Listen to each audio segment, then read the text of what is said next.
Okay, so it is getting recorded. So as I was telling you that you have the forwarding plane that is called as the that is referred to as the packet forwarding engine, and then you have the control plane that is called as the routing engine. The routing engine RE's primary functions are to manage the packet forwarding engine, control the device software, that's our Juno's operating system, manage the command line, provide troubleshooting tools, okay, and maintaining the routing table. Both, when I say routing table, you have both the route table as well as the route forwarding table. What is that forwarding table? The forwarding table is just a subset of the route table, and it is being passed down to the PFE, packet forwarding engine, and that is actually used to forward the traffic. In our Cisco, we used to have this routing table and the forwarding FIB, right? RIB and FIB. RIB is routing information base. FIB is the forwarding information base. So actual packet forwarding is happening through FIB only, right? So here also you have the routing table as well as the forwarding table.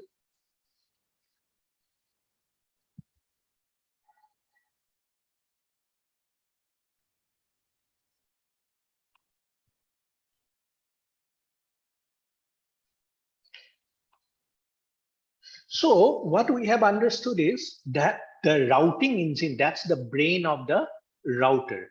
This routing engine is, it never has to directly involve in the packet forwarding. Okay, this allows more resources for the actual control function. Okay, so now one of the benefits which you can see because of the separation of the control plane and the forwarding functions is the ability to issue. There is something called as trace option. Okay, there are some trace option commands. What are those trace option commands? In terms of Cisco, think about the debugs. Okay, we use the debug commands, right, as a last resort. Pardon? Layer 2 trace, sir. You mean? Where to trace means? Layer 2 trace. L2 Yeah. Okay. So this debug commands, whatever we use, whenever we use debug commands in Cisco, you know that puts lots of pressure on the Cisco router. Okay, so we were told that use the debug command only as the last resort, or most of the time we will not have the permissions to execute that command itself. Okay, but here you can use the trace option commands without degrading the throughput performance of the router. We are going to see that. So see, Junos is pretty cool once you understand the OS. Okay, initially it becomes like especially if we are coming from the Cisco or any other vendor, it looks little creepy actually, totally Linux based, and you will think like, what kind of command system is this? Okay, this is because the designers of the Junos has thought out, they have done lots of resource, lots of research before actually creating it. Okay, that's why they are able to make a very stable, robust, scalable, network operating system. Okay, they were able to learn from the previous vendors' mistakes and created an operating system that other companies will try to follow. Basically, if you see, Cisco and other vendors are actually following some of the architecture of the Junos. The core philosophy of the Junos was to create a modular and stable operating system. The modularization was created by use of software daemons. Okay, so we are going to talk about that. See some of the benefits of Junos.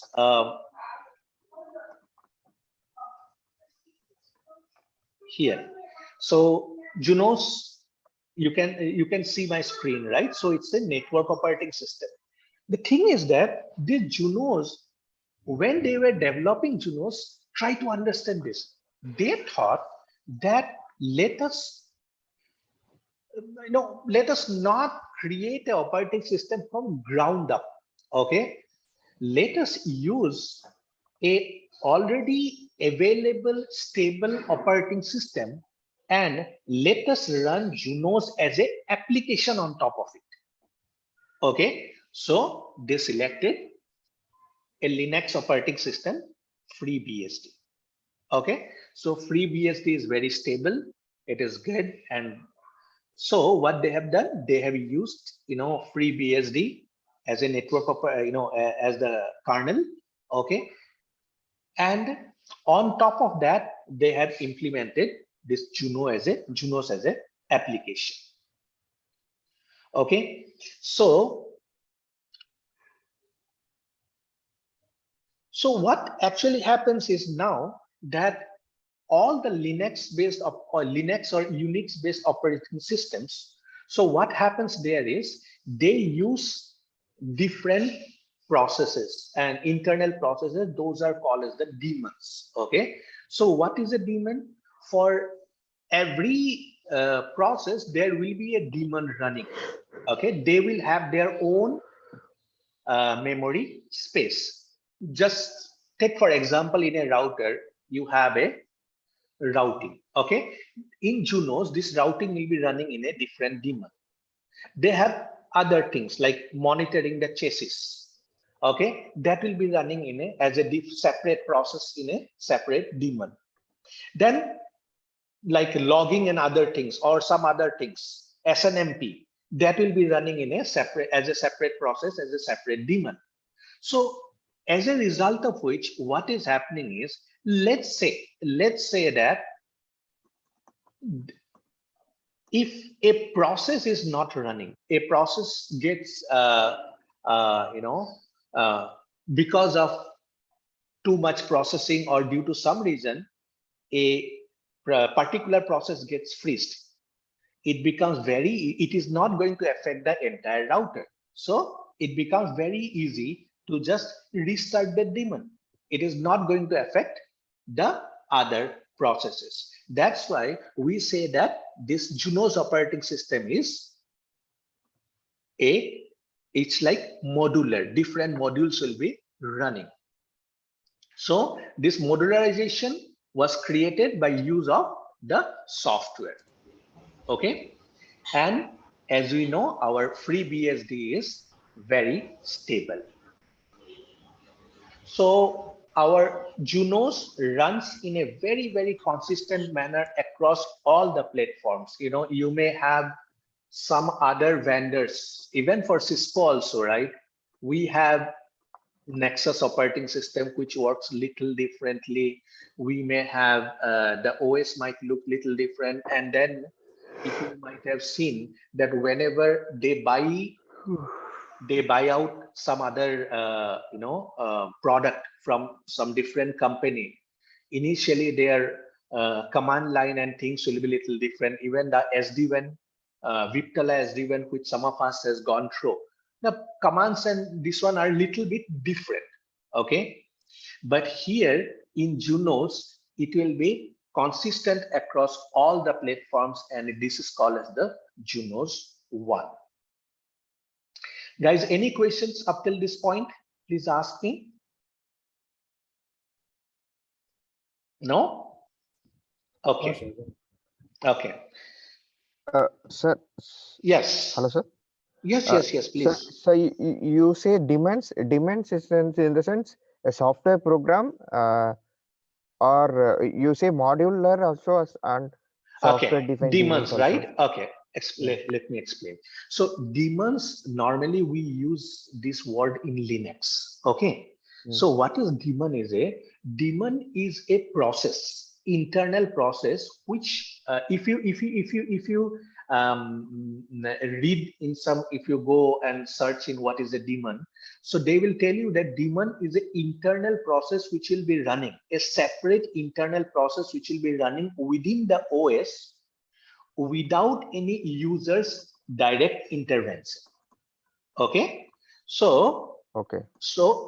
it's a process. So in a operating system, so many different processes will be running, right? So a daemon is an independent process which will be running in the background, and it will have its own memory or own CPU power and memory. Everything is allocated. So our Junos, since it is on top of Linux, so what is happening is, for all the different processes, they have different daemons running. Okay, let's say a routing daemon. A separate daemon is there for routing. It is called as the routing daemon, but in spell, I forgot the spelling. It will be 3-4 words word. And most of the times you will see in Linux, I cannot vouch for Juniper, but in Linux, all the daemons name, most of the time at the end, the name will end with a D. Okay, you know that this is a daemon. Okay, Oh, okay. and what happens is, if a particular daemon goes down, only that particular process goes down. All other processes are not getting affected. Okay, imagine what happens in Cisco. At least now it has become like this only, but in Cisco, what was like, if everything was done by the CPU. Okay, say one single CPU. So if some process, if routing is taking too much processing, or any other process is taking too much processing, that sometimes the entire router will go down. You may have to restart the router. Okay, but in this case, if you see that some daemon is, some particular process is not working properly, or it's becoming a zombie process. What's a zombie process? Zombie process is something like, it's again Linux term. Zombie process is something like that it is not getting shut down also. This is eating away your memory. It is not running properly. So maybe you can go and you can shut down that daemon, or you can restart the daemon. When you restart the daemon, let's say if it is routing, yeah, maybe for some time the routing will get affected, but the entire other processes in the Juniper OS will be working properly. Okay, so this feature is getting implemented nowadays. They have other vendors are also implementing this. Okay, sir. Okay, another thing you will see very peculiar is the Junos has this hierarchical command line. This is one problem. I am trying from last 4 or 5 years to pronounce this word properly. I am not able to. But the command line looks, initially you will find that this command line is, oh my God, it looks like Linux. What will happen Yes, now? sir. Do I have to learn Linux? Yes. Okay.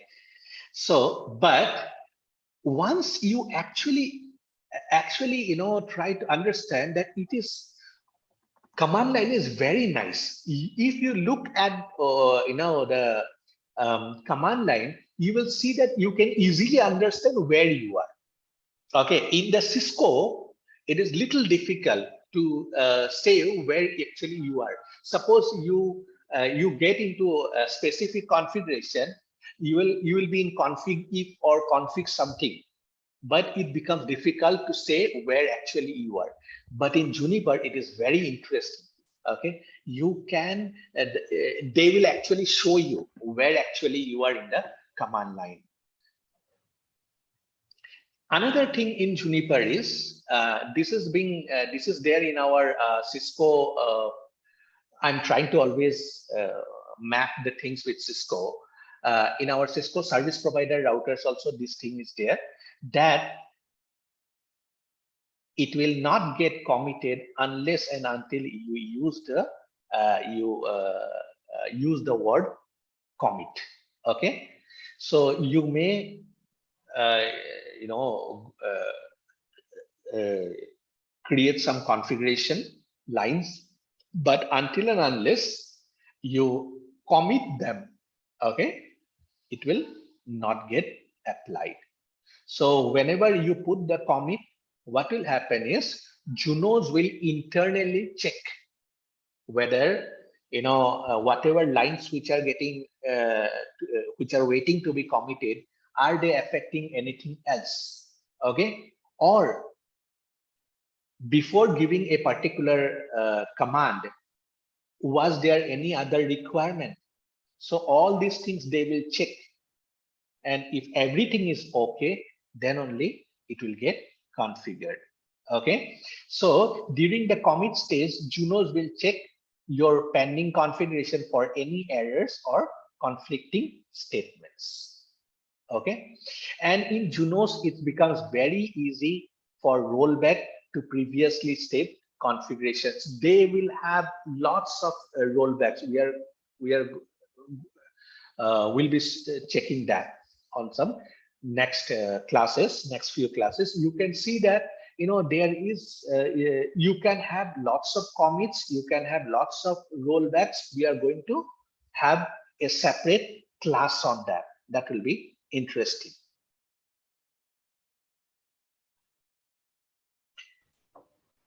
Hi, So this is yes, Rajgopal. I yes, have a question on commit.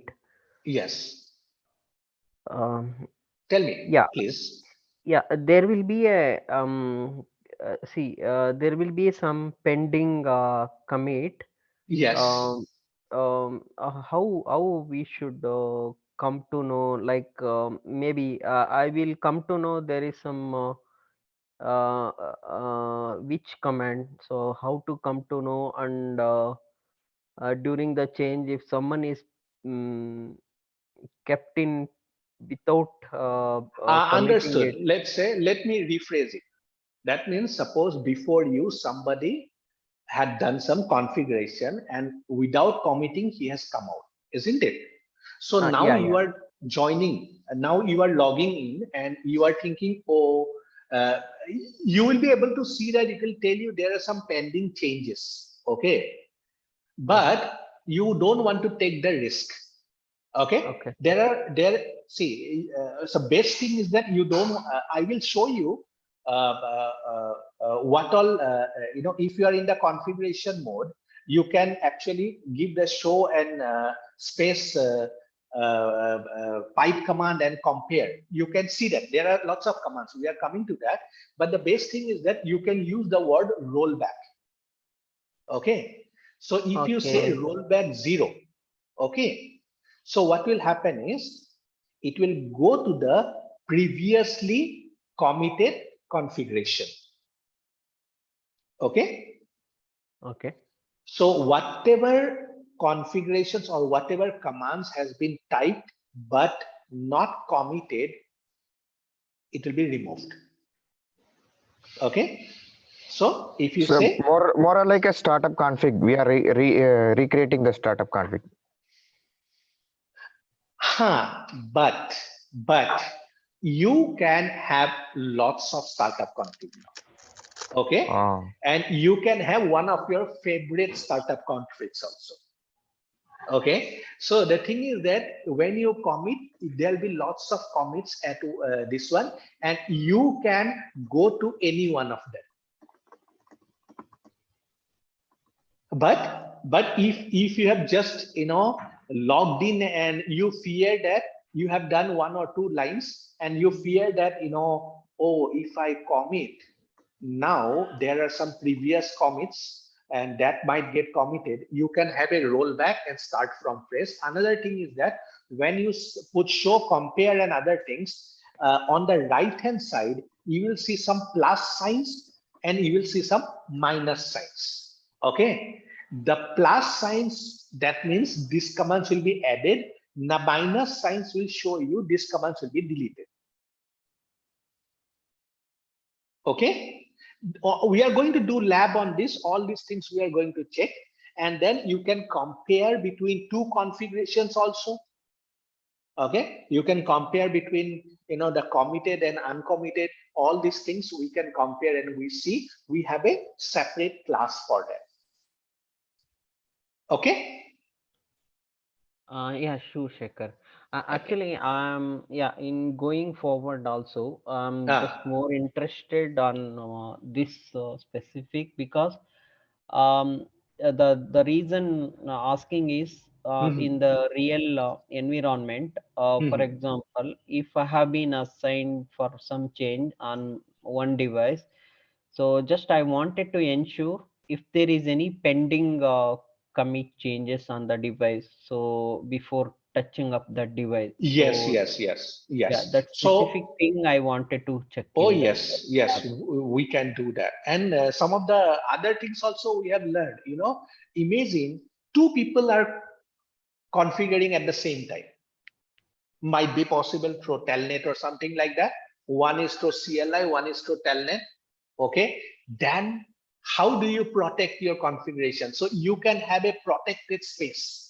You know, both can have a protected, you know, you can say copy of your configuration you are configuring on your protected space. So we are going to see all of this. Okay, those things will be interesting. And while I'm doing that, you know, Abhit sir is actually creating the usernames and passwords.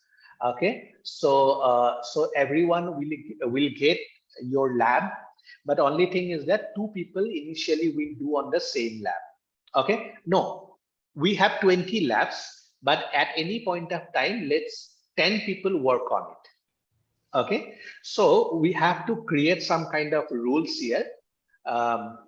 Two people, you know, one any desk, and we'll create the groups. We'll do it today. Um, Okay, okay, okay. I think.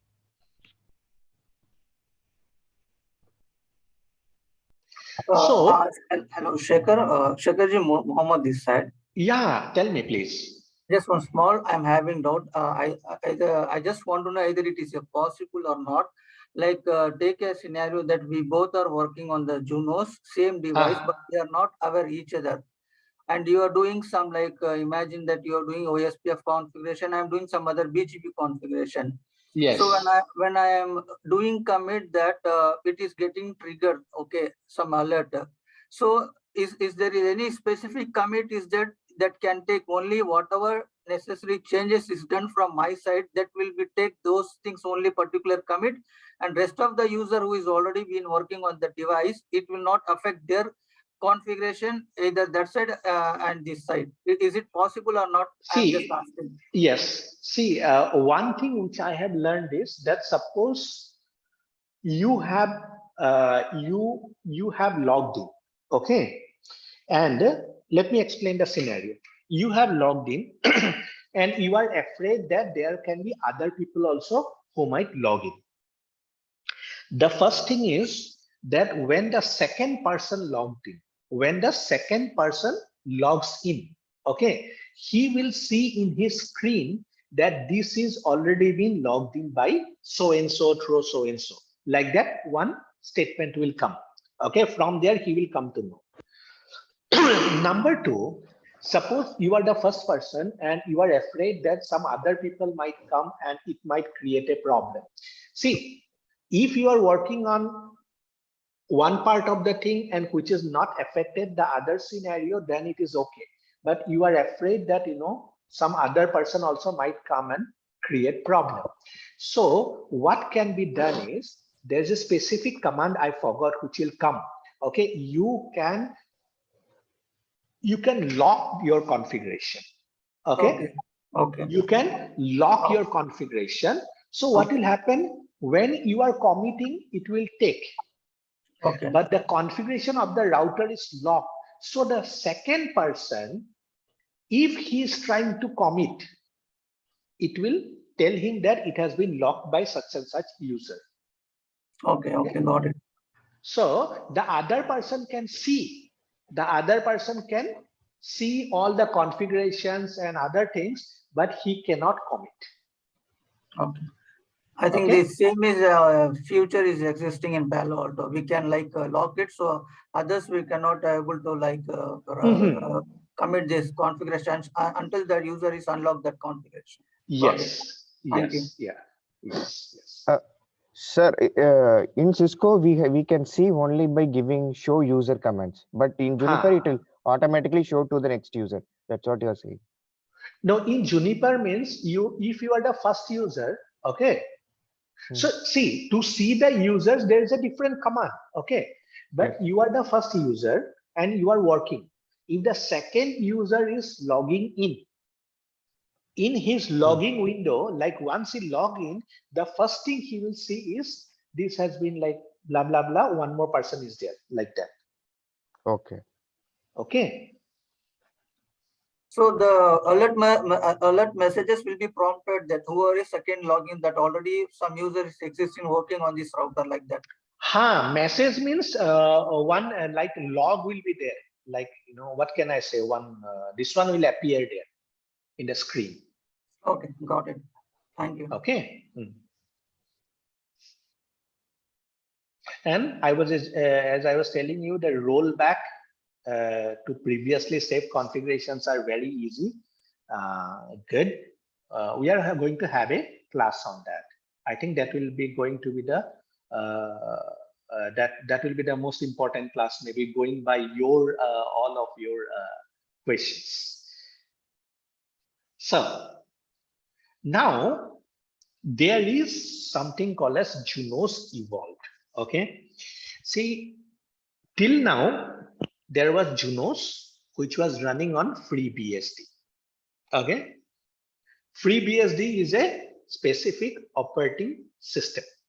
Okay, now they thought that, okay, from FreeBSD, let us move to the Linux kernel, KERNEL. Let me actually rectify this. Okay, we'll do it later on. So instead of going for the specific operating system, it has gone for free Linux kernel. So what they are telling is that, the new Junos will be, it's called as the Junos Evolved. They are on the free Linux kernel.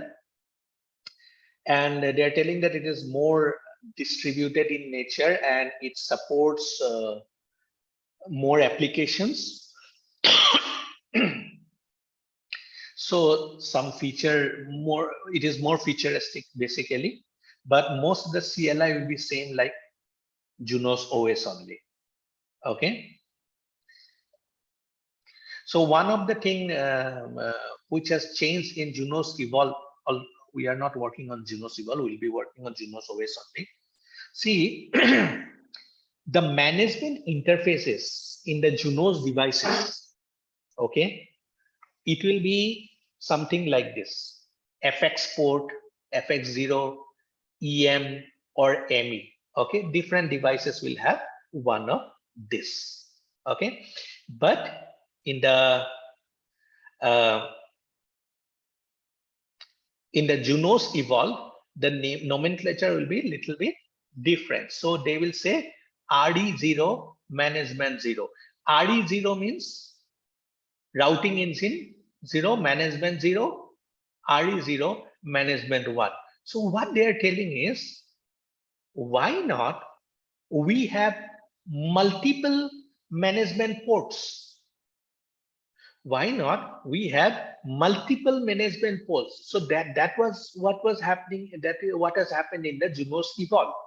So you may have multiple ports, management ports. So those will be named like routing engine 0, management 0, routing engine 0, management 1.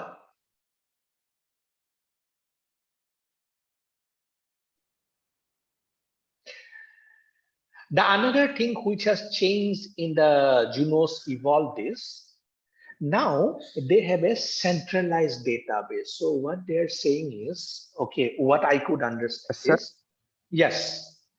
So Juno Evolve is a software update or the upcoming Juno is hardware? No, it is totally Junos Evolve is the new OS, you can say. New OS. Total new OS. Total new OS. It is already there in many of the devices, maybe. But whatever labs we are doing, we are doing in the Junos OS free ESD only, not in the Junos Evolve. Okay. Okay. So they have done some modifications in the this one. That's all. So here, what they are telling is in the Junos Evolve, the application store their state information in a centralized database. And now, first of all, what could be a state information? Let's think about OSPF. Maybe most probably its neighbors and the LSAs, the LSDBs. This could be the state information in the state. Let's think about DHCP. Suppose there is a DHCP server. Okay, so he has to maintain some kind of information, like if he has given an IP address to a device, then maybe, hey, this is the MAC address. I have given this particular IP address to this MAC address. I have given it, for let's say 2 hours or 2 days or whatever is least time. So this is the state information. So according to the documents, what they were saying is that in the Junos OS, I was telling you this is the FreeBSD, and then different processes were running like a daemons, right? So each daemon had its own memory and had its own CPU memory, whatever allocation is there, and they were running independently. That's a good thing. But this state information in Junos OS was maintained by the processes itself. Okay, but in the Junos Evolve, what I could understand that there is a separate data store where these things will be stored there. They are not maintaining it separately, but the state information and other things are maintained in a centralized database. Now, what's the benefit? Think about it. Let's say our routing daemon or the OSPF daemon goes down. He goes down, he restarts again, right? When he restarts, because his memory also got state loss, right? So he may have to find the neighbors and go through the OSPF things again. But in the Junos Evolve, since the state information is maintained in a separate place, he doesn't have to go through many of the things again because he can get the memory from there, information from there. So it will be quite faster. This is what I could understand. So this is the distributed data store. So the retained information or status about the physical and logical entities that the system preserves and shares across the system and supplies during the restarts. State includes both operational and configuration state, including committed configuration, interface state, routes, and hardware state. So as I was telling you, so OSPF, their state related information or the DHCP server keys information, those things, it will be maintained in the centralized database.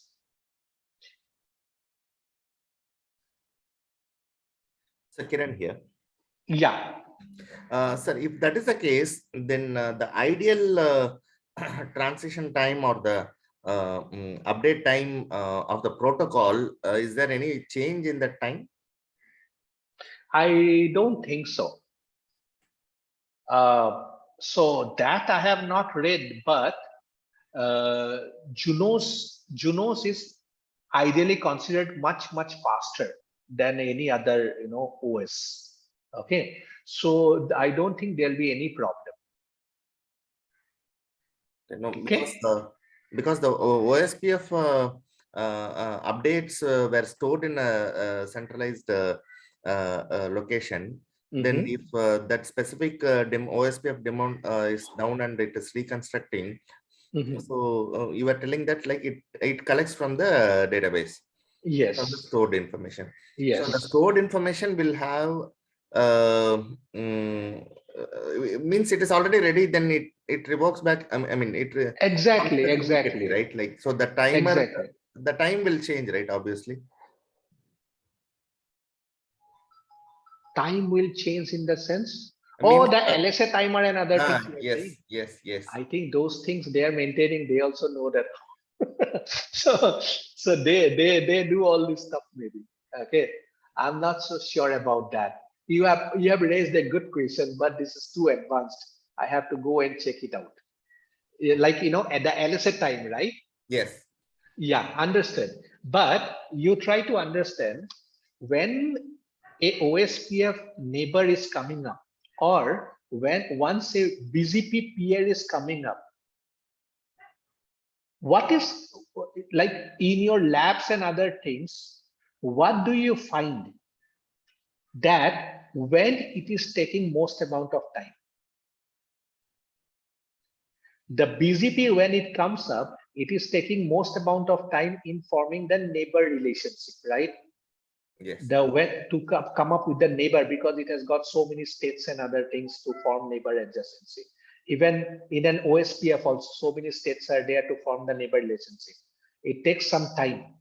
Okay, but if that information is already there in the database, how fast it will be for this OSPF to come up, right?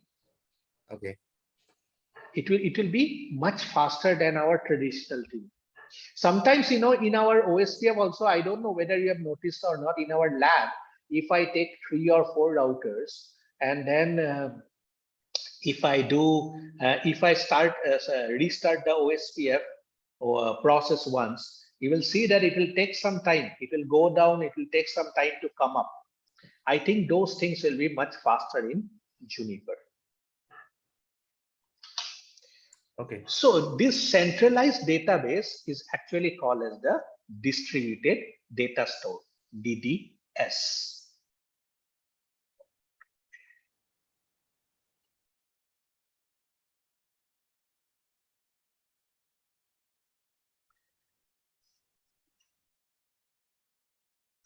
It is just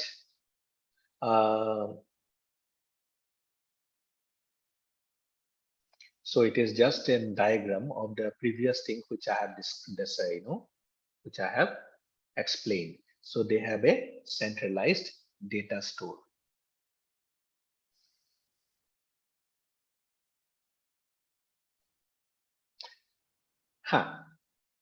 This one.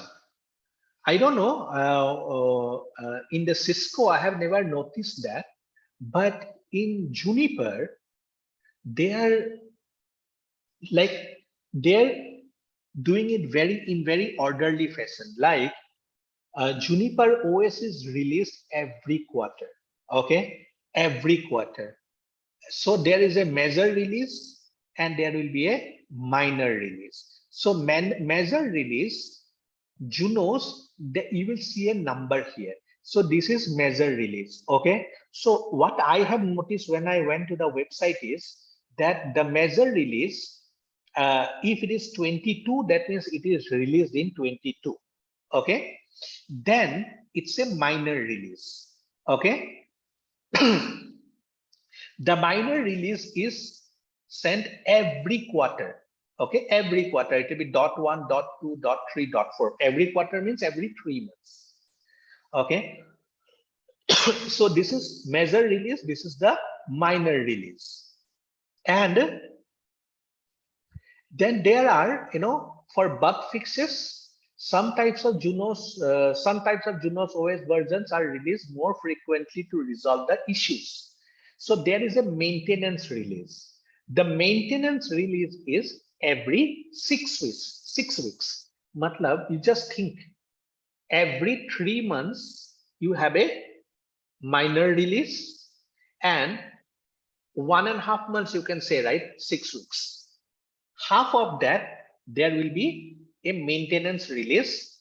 It's a to fix a collection of issues. Okay, the maintenance release will be prefaced with R. So it is like 14.1 R2. So 14 is the major, 1 is the minor, 2 is the maintenance release. Okay, so then there can be some service release that will be released on demand. So there can be some critical issue might have come that you cannot wait for the maintenance release, then they can be released anytime, right? In that case they will be prefaced as S. Okay, so new features are released for every major and minor release. Bug fixes are added to service and maintenance release. Okay, now if we go to this,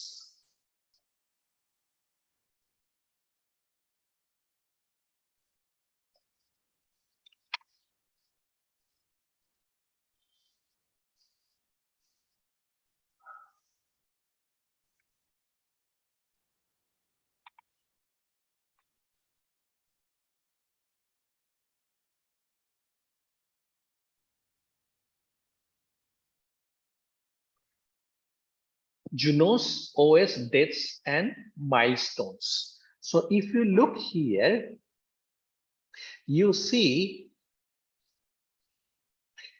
Junos 22.2 when it was released 2022. So that means the major release is according to the year. If you see 21, it is 2021. If I go down 20, it is in 2020. So it goes down till this 4.4 is in 2001. I don't know, earlier they were not maintaining it properly. I don't know year wise, but here in a top few, the latest ones, I could see that it is saying I cannot vouch for the earlier ones, right? 19 is 2019. Okay, this 1918, the latest ones are matching basically, right? So this is the 22.2. You can see it is released when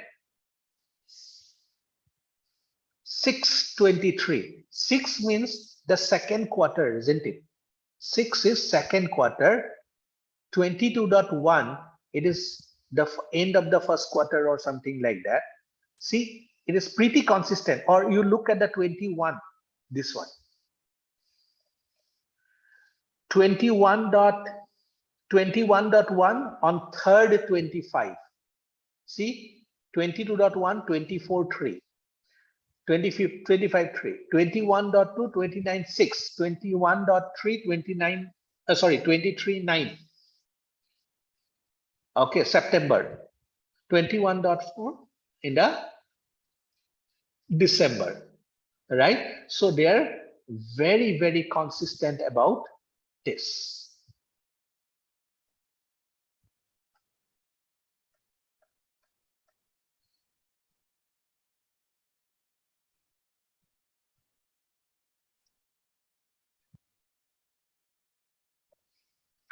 So we were talking about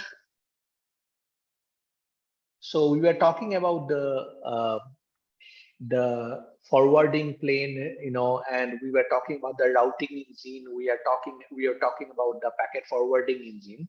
So let us talk about little architectural planes. So in SD-WAN we have learned about it, but those who have joined as of now, let us just go through it, right?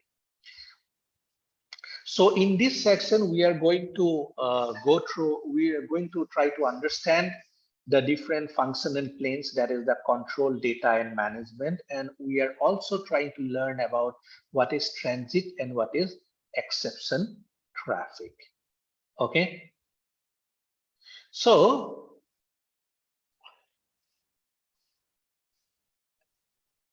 think about this, in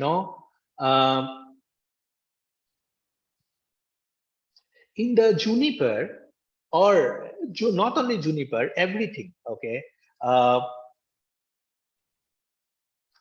So there are some logical ways of dividing the software processes within the Juniper operating system. Okay. So let us try to understand these functional planes. This is the control, data, and the management planes. Okay. And let us also try to understand how these things relate to something that is called as the transit and exception traffic, which you have seen in the previous slide, right? So in the old days, when a network device, let's say a router, would receive a incoming packet in a ingress interface, that the packet have to be, stored in some memory somewhere, and the CPU of the router would have to be interrupted so that it can then take the packet, identify what it is, look at it on the forwarding table, and respond to the packet. Okay. So the packet might be like something might be somebody might be trying to telnet or SSH to the device. Okay. The CPU would have to do everything there.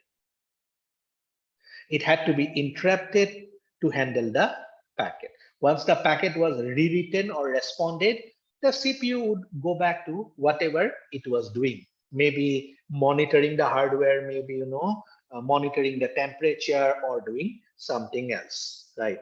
But basically, there was just one place that was handling everything.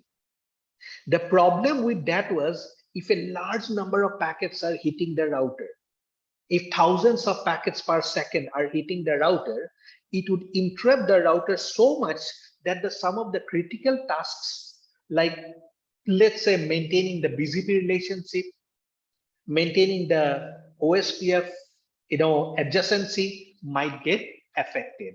Okay, and might be pushed to the sideline, and it might get pushed to such an extent, such a long time, that your BGP peer or OSPF adjacency might get down.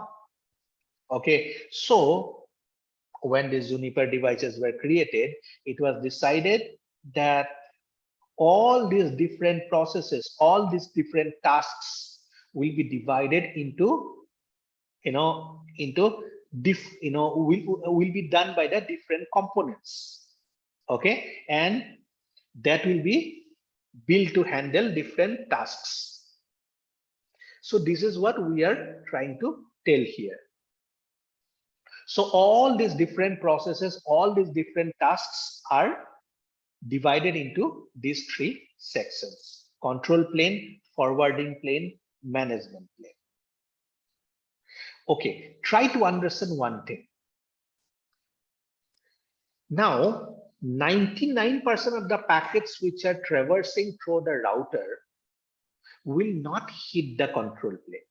Okay, 99% of the traffic which is traversing through the router will not hit the control plane. So it is something like this. When a packet is coming to the router, you have to think, the router has to think whether the packet has come to him or the packet is traversing through him. That means packet is supposed to go to somewhere else, passing through him. If the packet is going somewhere else, passing through him, it is not hitting the control plane. Okay, data plane will take care of. Now, if the packet, that is 99% of the traffic, okay, but if the packet is coming to him, again, there are two things. is it coming to one of my processes? Let's say I am the router, I'm thinking, okay, the packet has come to me, but is it coming to one of my processes? Like it is a OSPF hello packet, OSPF or some BGP packet or some kind of update or this or that? Or is it some kind of packet through which somebody is trying to manage me? Like somebody is trying to make some changes in me. Okay. If it is something like somebody is trying to telnet or doing a CLI, whatever, configuration. So those packets are trying to change the router configuration, right? That will be handled by somebody else. Okay. That's a subset of control plane called as the management plane. So think something like that. Okay, if a packet is coming to me, is it coming for some process which is running in me, or it is coming to manage me? If it is coming to manage me, handled by management plane. Okay, if it is coming for one of my processes like OSPF or BGP, yes, it is a control plane traffic. Okay, so the CPU resides in this plane. Basically, this is the brain of the, you can say, router. Okay, it is responsible for all processes that learn the network path. Think about this, the brain, what he will be doing. So he will make neighbor relationship. He will learn all the routes. He will learn all the routes from all the places. He will just basically create the routing table. Okay. When he creates the routing table, then he will, now that routing table contains lots of information, like, routing table or all other tables will contain lots of information. Like, when did the route was learned, from where the route was learned. Okay. um, so many other things, neighbors and this and that they learn. But all this information will not be required to forward a packet. Okay. The only those information which are required to forward a packet, that is a subset of the routing table, that will be pulled out and that will be put in the forwarding table. Okay, so the routing table will not be used to route the packets, right? So a subset of routing table will be created, which is required to forward actual packets. So that is the forwarding table, right? And who is doing all this thing? The CPU is doing all these things, right? In case of a router, in case of a layer 3 device, it will have to find a routing table. In case of a layer 2 device, it has to find the MAC. He has to learn the MAC addresses. He has to create the MAC table. All these things he will build. Okay. Then, as I was telling you, from the routing table, he will create a subset of the table. He will take some of the important data and create the forwarding table, right?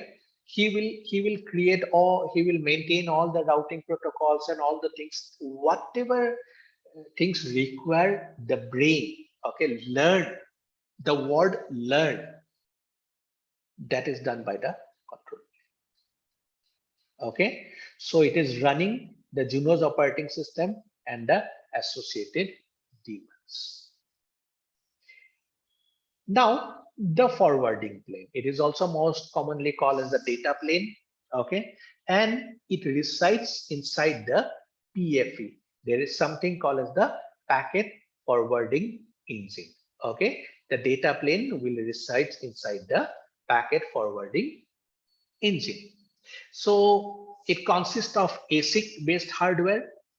Okay, and like they can do a particular job very fast. They did not think, you can think like these are like workers who can do a particular task very fast.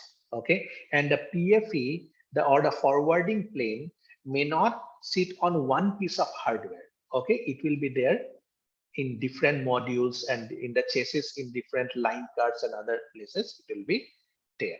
Okay, they are responsible for quick traffic forwarding using the forwarding table. So what basically happens is that you have the routing table in the control plane. The control plane will create a forwarding table in the control plane itself. Okay, then a copy of the forwarding table will get created in the forwarding plane or in the PFE. Okay, so a copy of the forwarding plane will get created in the copy of the forwarding table will get created in the PFE.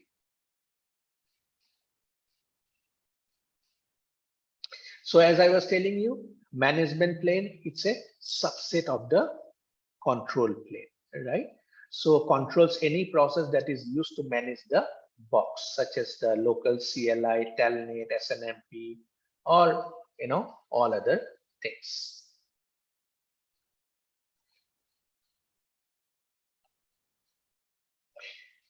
Transit traffic and the exception traffic. Okay, the traffic that is received in a Juniper device, that is being classified either as a transit or as a exception traffic. Transit traffic means the traffic meant to be routed or switched to a remote destination. Okay, it is handled by the forwarding engine, forwarding planes. The exception traffic, that traffic is destined for the local box, for the router or the switch. Okay, so that will be handled by the control or the management plane. That depends. So the routing engine and the packet forwarding engine. So this was what I was explaining you earlier, that see, the Juniper architecture is separated into two components. One is the routing engine and one is the packet forwarding engine. So you have in the routing engine, you have this routing table. Out of the routing table, as I told you, it's a subset. The forwarding table is a subset of the routing table. Okay, only those information which is required to forward the particular traffic, that will be there in the forwarding table. Okay, a copy of the forwarding table will be there in the packet forwarding engine. Okay, so these are the line cards you have. I have created a separate note for that. I'm going to talk about these things. Don't worry. Shagar, this is Rajesh here, Shagar. Yes. Shagar, this routing engine will be placed in control plane or? Yes, it is in the control plane. Okay, Shagar, thank you. Okay, and in this one also, let me tell you that a routing engine, there can be multiple routing engines also, redundant routing engines also in different routers. Okay, so as per this diagram, the routing table will be placed in the control plane. Yes. So routing table is placed in the control plane. Even in our Cisco devices also, if you think, does the router use the routing table to forward any packet? No, they are using something called as FIB, forwarding information base. Okay, and they have something called as SAF, right? SAF table, Cisco Express Forwarding, right? Those, they pre-calculate the path and keep it, right? So something like that. Okay, Shagar. Yes. So the routing engine is the brains of the unit. It runs the Junos OS and various other daemons. Give me 1 second. 1 second.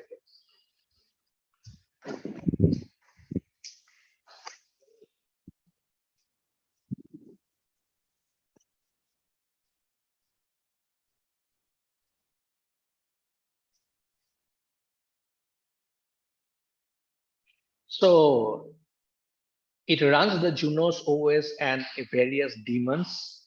It performs various tasks involved with the learning part. See, whatever is learning, that is the job of the brain, right? So learning paths, MAC addresses, then it will control some chassis components. Okay, so it stores the information in various CPU accessible tables. These various CPU accessible tables means those route tables, routing tables, and other tables. Okay, the routing engine then disseminates forwarding information to the PFE for the first packet lookups. Many platforms support redundant routing engines. So this is the this one you can see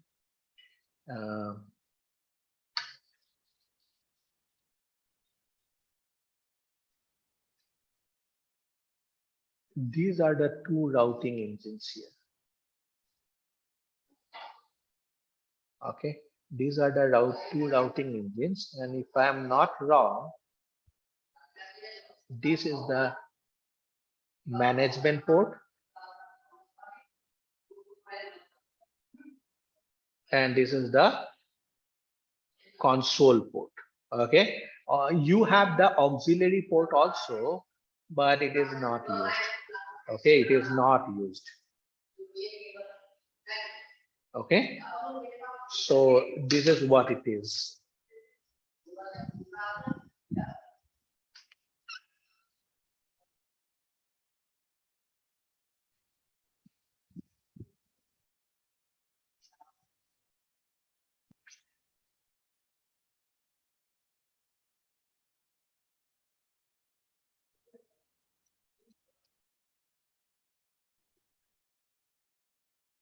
So the packet forwarding engine, the PFE utilizes the ASICs to move the traffic between ingress and egress interfaces.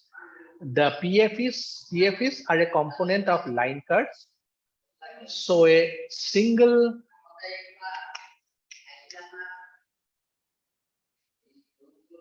Juniper chassis may have several PFEs. Okay, these PFEs are responsible for ingress, processing the ingress, and then packets. They are responsible for applying filters, routing policies, and other features. Then the forwarding the packets to the next hop along the route to their destination. They have the forwarding table in the PFE. So the RE and PFE interaction. So you have this from the OSPF BGP, they know the routing table. From the routing table, a forwarding table is getting created. A copy of the forwarding table is there in the packet forwarding engine. So this is the routing engine, the top part, the below part is the forwarding engine. So the RE and PFE are connected by one or more high-speed internal links. Okay, those will be like in the ASICs. Okay, so internal links will be there. Those links go by different names on the different platforms. So those will be FX1, EM1. Okay, so you will be able to see this EM1. Okay, when we are doing the lab, right? You'll be able to see this. EM1. Initially, I'll tell you, this FX0 is the management port. You remember FX1 is the internal, that FX1 or EM1 is the internal link between the RE and PFE. FX0, EM0, they are the internal, the FX0 and EM0, those were the management ports. Okay, and now somebody wants to break down your router, so they want to break down your control plane. So what they can do, they can send some control plane traffic so much that your routing engine is down, right? So see, the routing engine was never designed to handle large amount of traffic. Okay, routing engine is not designed to handle large amount of traffic. It is the packet forwarding engine. But imagine, I don't know, somehow some hacker sends a large amount of, let's say, OSPF hello packets, a large amount of maybe LSS or some other thing, which goes to the routing engine. Okay, which goes to the routing engine. Then the routing engine will become overwhelmed, right? It will be a problem. So there are default internal rate limiting, policing, and traffic inspection is there from PFE to RE to prevent the DOS. Those things are, I think, non-configurable. Okay, you cannot change those things, but by default, QoS policing and inspection of traffic is there between the PFE and RE, so that it can block such traffic which can create problem in the routing engine. And at last, I want to talk about the protocol daemons.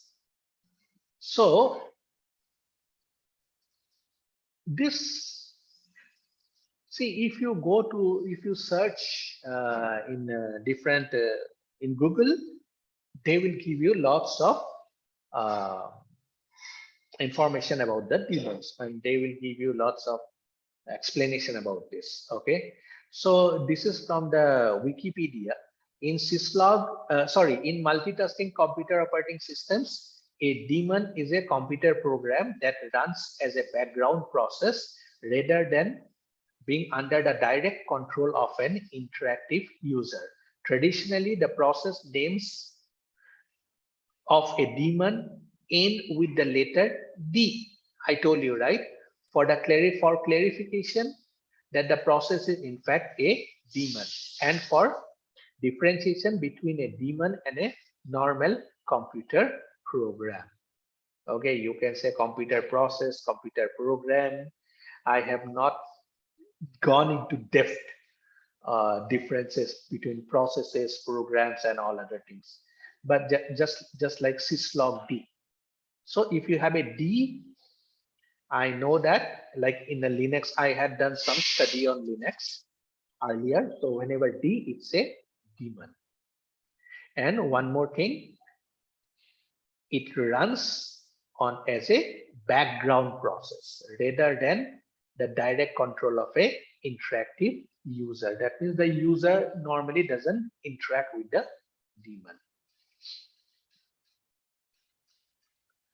So because Junos OS runs on top of FreeBSD, it implements daemons to handle most of the tasks. Okay, so all the daemons are, they are also called as the processes, and they run in their own memory space. So there is, fault isolation.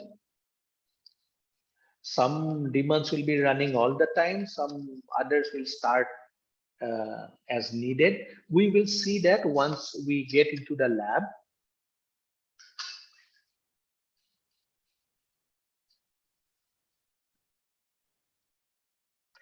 Some of the daemons are, there is something called as,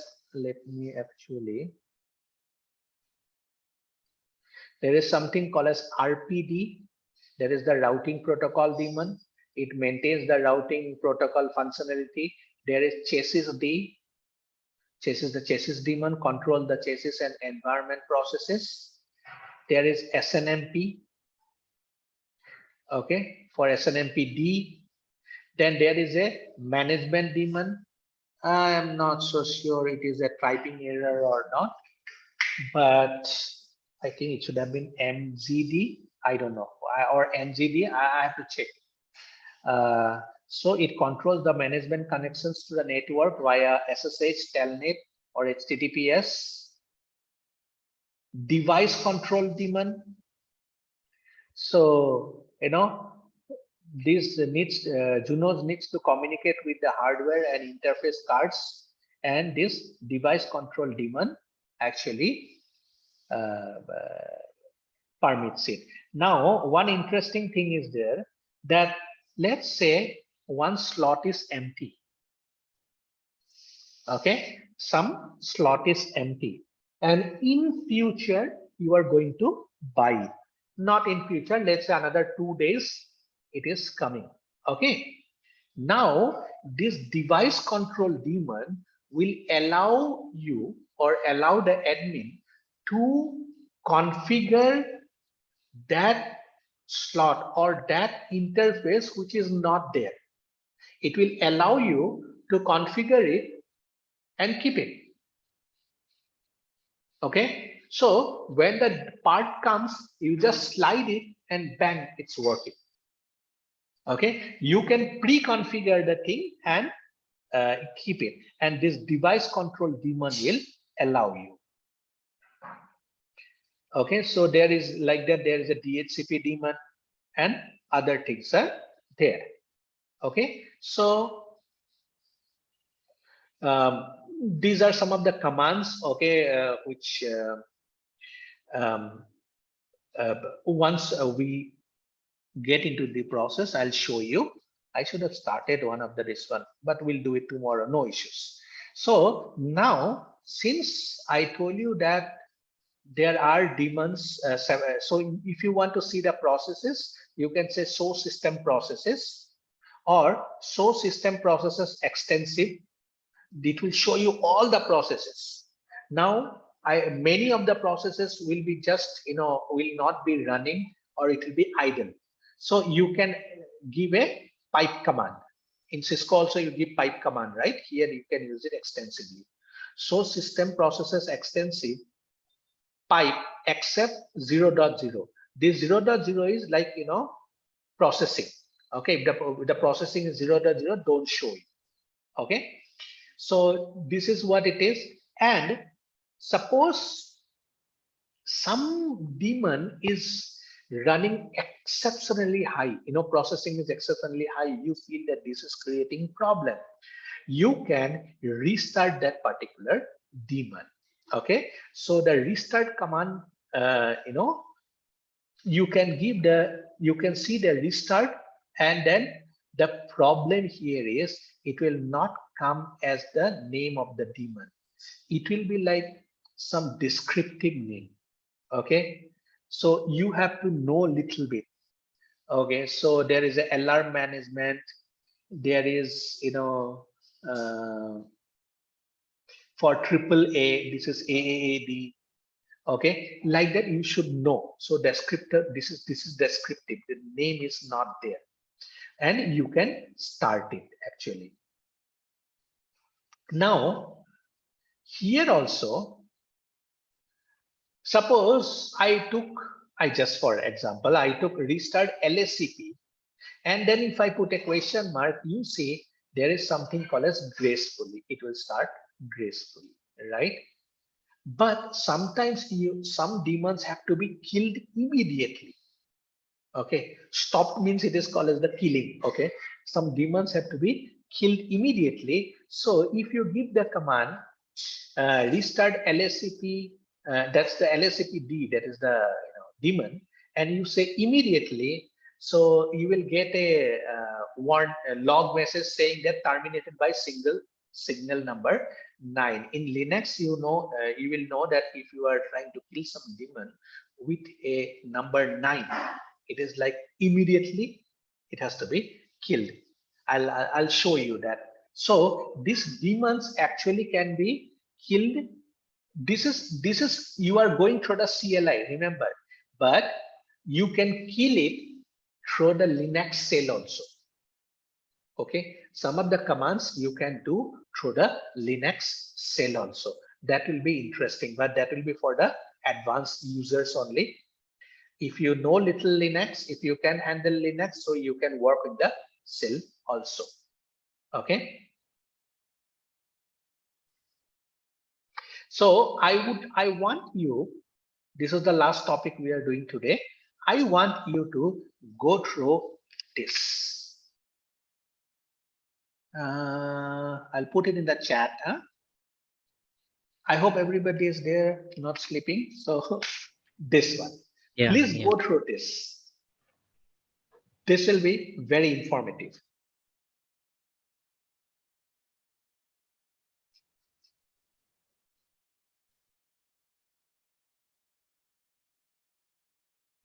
So is there anybody who has joined afterwards, after I have taken the attendance? So let me actually include them.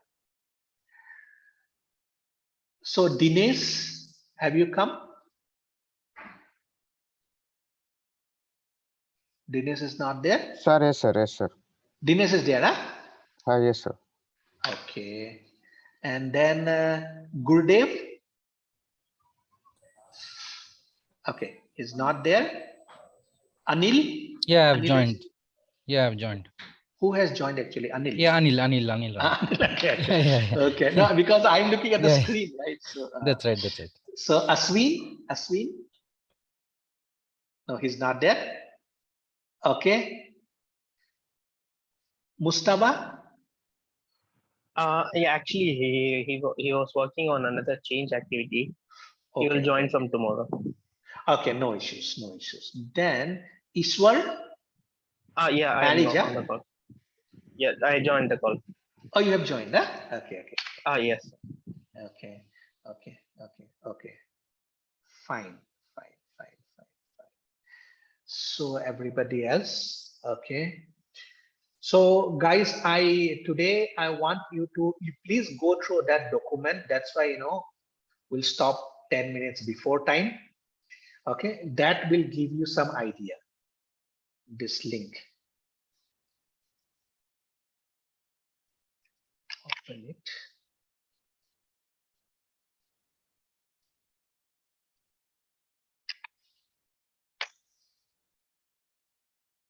And also, if you want to look at it, this also I'm giving in the chat. Yeah.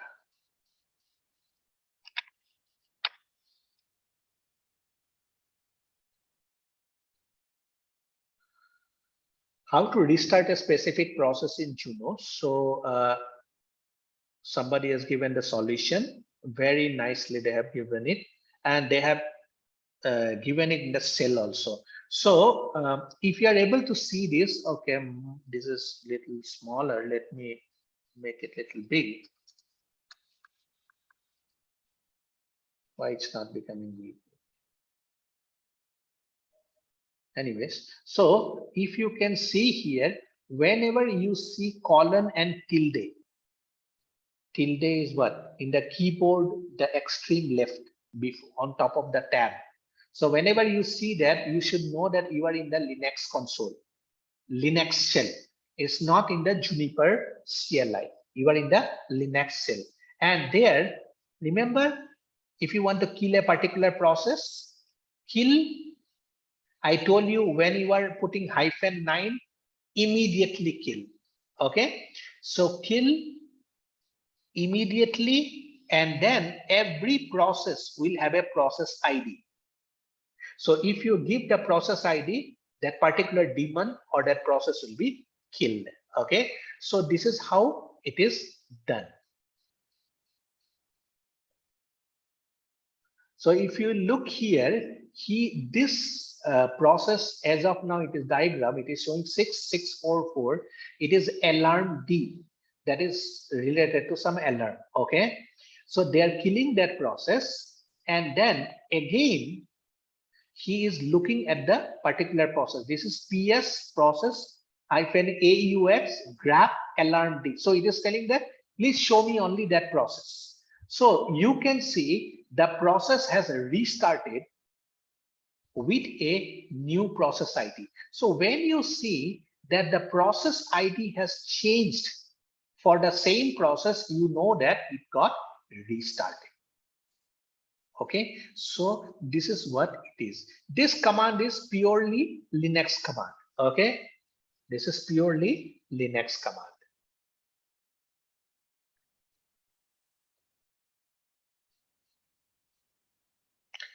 Okay, guys. So I want your feedback, like, how is it? The training is okay? My voice and everything is okay? You're able to understand? Yeah, your voice is Yes, sir. clear. Okay, Very nice. okay. So from tomorrow, I'll be distributing the AnyDesk, this one, okay? And then tomorrow, half the time I'll be giving a demonstration and half the time you'll be doing the lab, okay? Because I know that once the class is over, you will be busy in your own things and you will not get time to do the lab, okay? So within the class time only, let us plan to do some labs, small labs. Okay, since it is a basic, initial Juniper training, so we'll not have very big topologies, right? So initial things, let us do it. Let us, use the small this one and quickly do some labs. Okay, is it okay, guys? Yes, sir. Okay, okay. So in that case,